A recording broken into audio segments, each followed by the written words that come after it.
ম্যাডামের ম্যাডামকে ম্যাডামই বলতেছেন, তাহলে আমাকে ম্যাডামের ম্যাডাম বললে আপু বলছি। শেরপুর জেলা সদর হাসপাতালে জরুরি বিভাগে কর্মরত মেডিকেল অফিসার ডক্টর মার্জিয়া খাতুনকে আপু সম্বোধন করায় এক রোগীর স্বজনকে কক্ষ থেকে বের করে দেওয়ার অভিযোগ উঠেছে। ঘটনাটি ঘটে বৃহস্পতিবার দুপুরে 250 শয্যা বিশিষ্ট জেলা সদর হাসপাতালের জরুরি বিভাগের চিকিৎসক কক্ষে। জানা গেছে, রোগীর অভিভাবক কাজী মাসুম শেরপুর শহরের নয়ানী বাজার এলাকার বাসিন্দা। দুপুরে তার ছোট মেয়ের প্রচণ্ড পেট ব্যথা হলে তিনি হাসপাতালে আসেন। সেখানে কর্তব্যরত চিকিৎসক ডক্টর অনন্যা প্রয়োজনীয় ওষুধ লিখে দেন, কিন্তু একটি ওষুধ কোথাও না পেয়ে আধা ঘন্টা পর তিনি আবার জরুরি বিভাগে ফিরে আসেন। এ সময় কক্ষে উপস্থিত ছিলেন medical officer doctor Marjia Khatun. তিনি ডাক্তারকে আপু বলে সম্বোধন করায় উত্তেজিত হয়ে ওঠেন, এমনকি তিনি অভিভাবক ও রোগী দুজনকেই কক্ষ থেকে বের করে দেন। ওয়ালটন এখন দেশের সীমানা পেরিয়ে পৌঁছে গিয়েছে 50টিরও বেশি দেশে। ওয়ালটন, ঘরে ঘরে বিশ্বজুড়ে। এই রোগীর সঙ্গে কিংবা রোগীর গার্জিয়ানের সঙ্গে এই ব্যবহার করে, এটা তো আমি আশা করি নাই।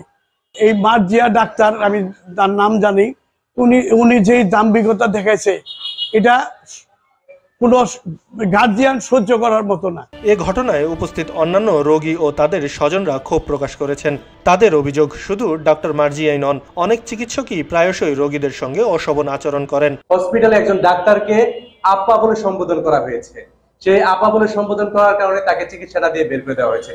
এই ধরনের অভিযোগ বারবারই আসছে। তো আমার কাছে মনে হয় এই অভিযোগগুলো অবশ্যই খতিয়ে দেখে সংশ্লিষ্ট চিকিৎসককে সেখানে অব্যাহতি দেওয়া কিংবা তাদেরকে শাস্তির আওতায় আনা বা তাদের ক্ষমা প্রার্থনা করা এবং পরবর্তীতে যে সদর হসপিটালের চিকিৎসা সেবার মান সেটা আরো বেশি বাড়ানোর জন্য কাজ করা উচিত। হাসপাতালের RMO ডাক্তার তাহিরুল আশরাফি জানান, হয়তো ভুলক্রমে এমন হয়েছে। অফিসিয়ালি অভিযোগ করতে হলে রোগী পক্ষকে শনিবার আসতে হবে। এদিকে এ বিষয়টি সম্পর্কে শেরপুরের civil surgeon doctor Mohammad Shahin চিকিৎসকের এ ধরনের আচরণ কোনোভাবেই শোভনীয় নয় উল্লেখ করে ডক্টর মার্জিয়াকে এ বিষয়ে সতর্ক করবেন বলে জানান। দুঃখজনক, কাউকে বের করে তো প্রশ্নই আসে না। সেটা যে অ্যাপ্রোচের হোক, এটা কথা দিয়ে কথা ঠিক করা যায়। আমি বলছি তত যে আপনি ওই যে ডাক্তার যিনি আসছেন ওনাকে ডেকে আর সাংবাদিককে ডেকে নিয়ে কথা বলে মিটে করে দেওয়ার জন্য, যেন ডাক্তারের জন্য এই কথা বলার জন্য সাবধান হয়। হ্যাঁ, এটা শুধু সাংবাদিক কেন, এটা সাধারণ পাবলিক একটা হতো, অনেক গ্রামের মুখ্য মানুষ তারাও তো বলতে পারে, টাকা বলতে পারে।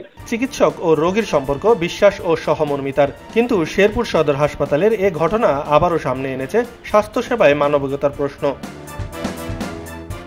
খবরের কাগজ, নিখাদ, নির্ভীক, নিরপেক্ষ।